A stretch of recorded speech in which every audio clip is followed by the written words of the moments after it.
if you're trying to use the Load Hive option in Registry Editor and it's grayed out like this.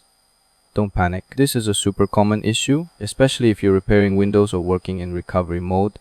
The reason it's grayed out is actually simple, but most people don't know this. Even if you try clicking the first option on the left or the second one, it still stays grayed out. That's because these two sections don't support loading a Hive. The only one that works is this third one, that is local machine. The moment you click on it, boom.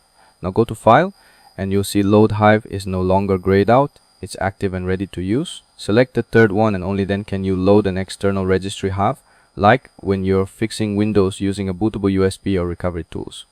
So yeah, it's a small step but very important. If you learned something new or this fixed your problem, hit that like button and subscribe for more easy Windows tutorials. If you still have questions, just drop a comment. I'll reply and try to help you out. Thanks for watching, and I'll see you in the next video.